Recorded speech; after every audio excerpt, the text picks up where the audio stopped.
Hi everyone. Today's video's topic is how does nicotine lowers inflammation? I have researched it a lot and I have simplified the explanation to the simplest way possible, and I am actually going to compare it to the US Army so you can understand it more easily.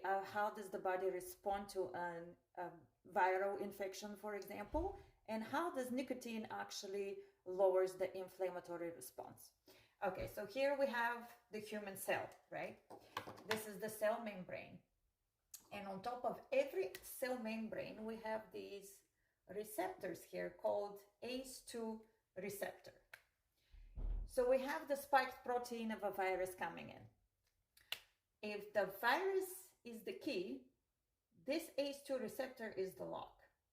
So the virus comes in, fits perfectly into the lock, and manages to enter inside the cell. Once that happens, it starts to replicate itself through its RNA, and it actually produces thousands and thousands of these spiked protein. When that occurs, your immune system immediately reacts. So the first line of the defense of the immune system are these little soldiers here, we're going to say. And these soldiers, they operate the radar system. So the radar detects, hey, there is an invasion.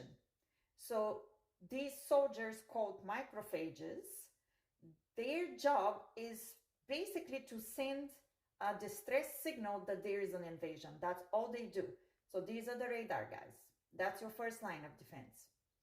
After that, what happens is the distress signal is basically the inflammatory cytokines that are being released in the body, or this is the distress signal. So they radio in and they say, okay, we have an invasion, something needs to be done. So then we have these dendritic cells. The dendritic cells are like, we'll say, headquarters right here with all the generals that are making the decisions on what needs to happen. So then headquarters immediately dispatches our T cells, and the T cells are like our special forces. So the soldiers come in with the big guns.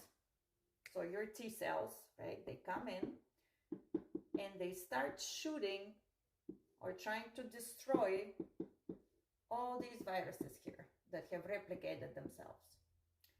Where the problem comes is when the T cells receive that distress call, in the midst of the chaos, just like on a battlefield, you know, when the soldiers, the special forces guys are shooting, but they're also throwing bombs, there's grenades, there's just an insanity going on. In the midst of killing all the enemies, sometimes there is collateral damage. And in our example, the collateral damage is actually the cell itself. So instead of saving the cell, what happens is the T cells, in the midst of this chaos, actually destroy the cell. It's unintentionally, but that's what happens.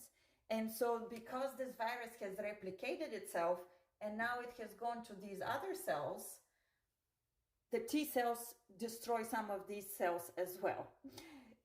The T cells never destroy a healthy cell. They only attack the infected cell. But that is why it actually ends up killing the cell, because it is just way too much chaos going on. So then let's see what does the nicotine does. So I told you we have the ACE2 receptor. On the membrane here, we also have a nicotine acetylcholine receptor. So we'll say that that receptor is over here. The nicotine comes and attaches itself to that receptor. It does not enter the cell, it just stays there. But what it does is it actually, like a very good general, commands your T cells to come down and to become more strategic. So it basically tells them, okay, you're going to go here, you're going to shoot left, you're going to go here, this is where the enemy is. Stop spraying bullets like crazy, just one at a time. So that's what the nicotine does. The other thing that the nicotine does, it alters these ACE2 receptors. So what happens when you have an altered lock? Well, the key doesn't work anymore. So that way, the virus can no longer enter the cell. Now, the similar principle, the nicotine basically works if you have bacterial infection or if you have toxins in your body. Basically what it does is it regulates the T cells by calming them down and making them more strategic in their job. And in the case of a virus, it alters the ACE2 receptor.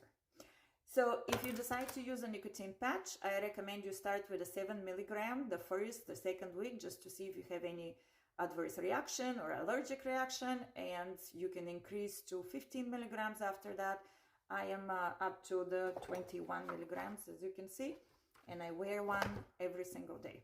It has done wonders for me. I hope that helps. If you have any questions, of course, just send me a message. Thank you. Bye.